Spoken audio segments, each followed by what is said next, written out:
ദൈവ തിരുനാമത്തിന് മഹത്വമുണ്ടാവട്ടെ. Bible reading പ്രോഗ്രാമിൽ സംബന്ധിക്കുന്ന എല്ലാവർക്കും കർത്തൃനാമത്തിൽ സ്നേഹവന്ദനം. അപ്പോസ്തല പ്രവൃത്തികൾ 24-ാം അധ്യായമാണല്ലോ നമ്മളിന്ന് വായിച്ച് ധ്യാനിക്കുന്നത്. വിശുദ്ധ പൗലോസിനെ ഫെലിക്സിൻ്റെ മുൻപാകെ കൊണ്ടുവന്ന് ഹാജരാക്കുന്നതാണ് നമ്മൾ ഈ അധ്യായത്തിൽ വായിക്കുന്നത്. ഈ ഫെലിക്സ് എന്ന് പറയുന്ന ആൾ യഹൂദന്മാരെ നിഷ്കരുണം പീഡിപ്പിച്ചവനായ ഒരു വ്യക്തിയാണ്. പൗലോസിനെതിരായിട്ട് പ്രധാനാചാര്യന്മാരും മൂപ്പന്മാരും കൊണ്ടുവന്ന വക്കീൽ തെർത്തൂലോസ് പൗലോസിന് എതിരായി ശക്തമായി അവിടെ വാദിക്കുന്നുണ്ട്.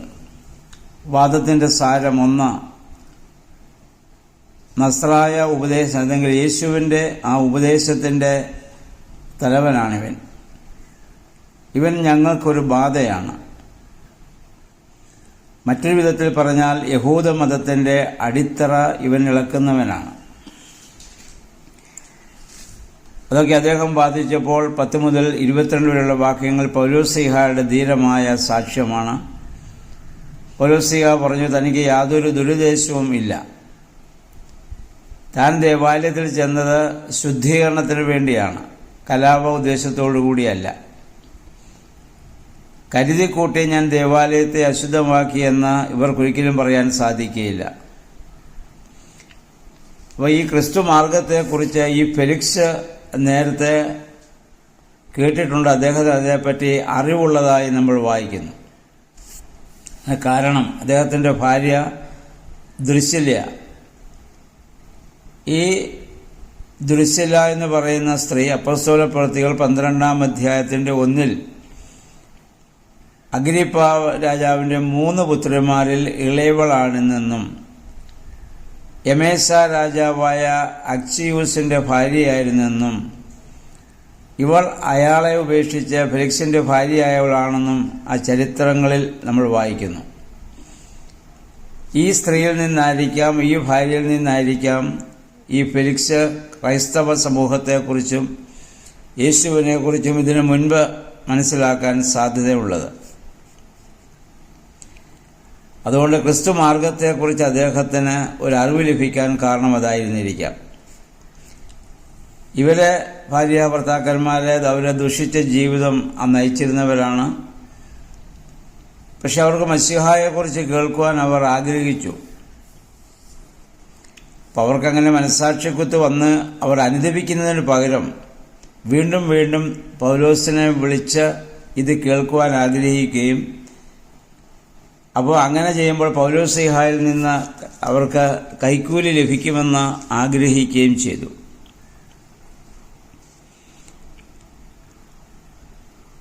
എന്തായിരുന്നാലും ഒരു 2 വർഷം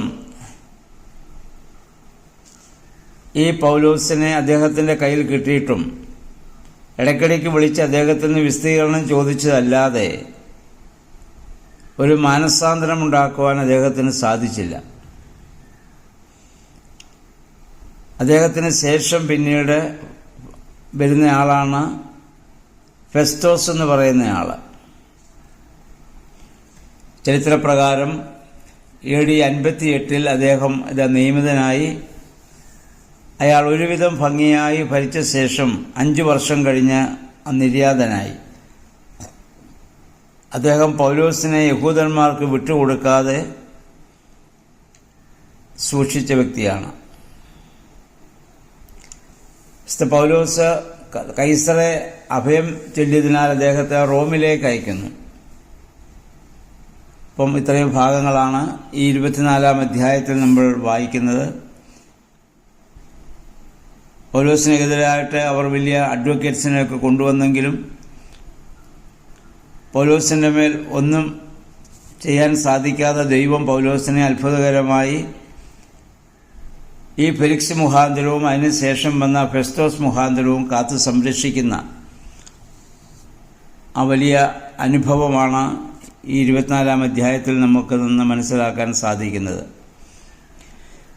ക്രിസ്തുവിന് വേണ്ടി, ദൈവനാമ മഹത്വത്തിനു വേണ്ടി ചിന്തിക്കുകയും പ്രവർത്തിക്കുകയും ചെയ്യുന്ന പൗലോസ് പലവിധമായ പ്രതിസന്ധികളിലൂടെ വേദനകളിലൊക്കെ കടന്നു പോകുന്നുണ്ടെങ്കിലും ദൈവം അവിടെയെല്ലാം അദ്ദേഹത്തെ കാത്തു സംരക്ഷിക്കുകയും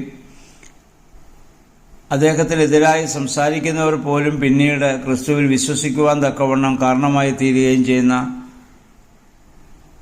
അത്ഭുതകരമായ സംഭവങ്ങളാണ് നമ്മളിതിലൊക്കെ കാണാൻ നമുക്കിനി സാധിക്കുന്നത്. അതുകൊണ്ട് ഈ 24-ാം അധ്യായം ഇന്ന് വായിച്ച് ദൈവനാമ മഹത്വത്തിനു വേണ്ടി ചിന്തിക്കുവാൻ, പ്രവർത്തിക്കുവാൻ, അത് പ്രതിസന്ധികളെ തരണം ചെയ്യേണ്ടി വന്നാലും ക്രിസ്തുവിനു വേണ്ടി നിലനിൽക്കുവാൻ ദൈവമേ, പരിശുദ്ധാത്മാവെ ശക്തീകരിക്കണമേ എന്ന് നമുക്ക് പ്രാർത്ഥിക്കാം. ഇന്നത്തെ ഈ പകൽക്കാലം നല്ലൊരു ശുഭദിനം എല്ലാവർക്കും ആശംസിക്കുന്നു. ദൈവനാമം മാത്രം മഹത്വപ്പെടട്ടെ.